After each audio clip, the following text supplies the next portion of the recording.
Hi, I'm Andy Larsson with Skinner Sights, and today we're going to be talking about the Cowboy guns. You know, back in the 80s and the 90s, cowboy action shooting became very popular. Actually was the resurgence of the interest in the lever gun, I would say, in a lot of different circles. As a matter of fact, from that day forward, it's been difficult to find lever guns in pistol calibers, which is what we used for the shooting the cowboy action matches. Single Action Shooting Society was started. Little groups popped up all over the country.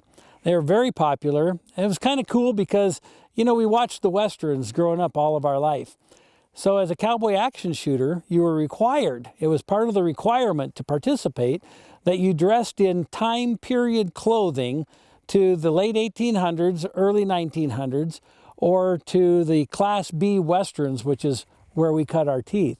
You know, watching John Wayne and some of the others, Matt Drillum, you know, and Gunsmoke. Anyway, watching him walk down the streets of Dodge City and all of the romance that went with that, we got to live that while we would go and shoot our cowboy guns in these cowboy matches. Different scenarios that you'd be shooting, saving the town from marauding cattle company barons that were trying to take over the mining company, or whatever the scene was. We were there to save the day. And to do that, we had first of all, our trusty lever gun.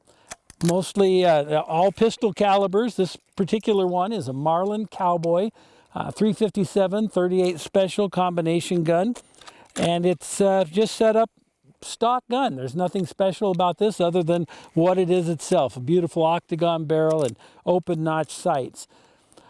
The beginning of the stage, maybe you had to shoot 10 targets with your lever gun and then stage it someplace. You would stage it while you then engaged with your handgun. These were my cowboy action shooting handguns. It's a matched pair of Ruger Vaqueros, and one of the things that you had to be a cowboy in cowboy action shooting was a handle. Mine was Parson Larsson, because I was also a minister.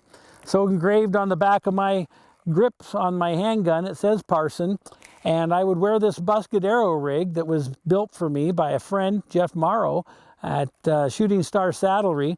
His shop, as a matter of fact, is just over this ridge, maybe 10 miles away from here. Little shop at the end of the road, and he carves out this beautiful leather work there. Jeff made me this. He calls it the double Parson rig because I designed it, and you know, cowboy action shooting got to be a thing for me. The other gun that we used, along with our single action revolvers and our lever guns, the other gun that we used was a shotgun.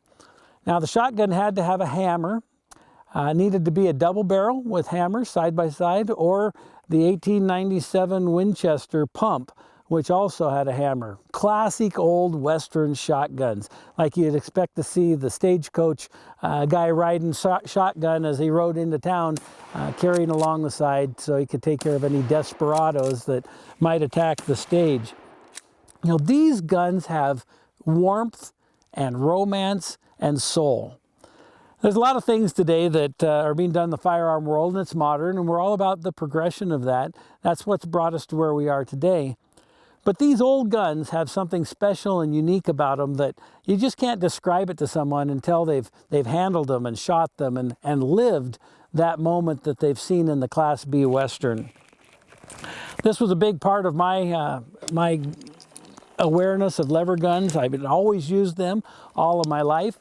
I'd always grown up with a single action revolver. Those were all the part of that. But when we started shooting them in competition, and that fast shooting is still going on today, find a club, join up, at least go and check it out. They'll let you shoot your guns. I've never met a club that wouldn't want you to engage, and see what it's like for yourself. I think you'll find yourself totally captivated by it. My name's Andy, SkinnerSights.com. Come visit us on the web. We're saving the world one gun sight at a time.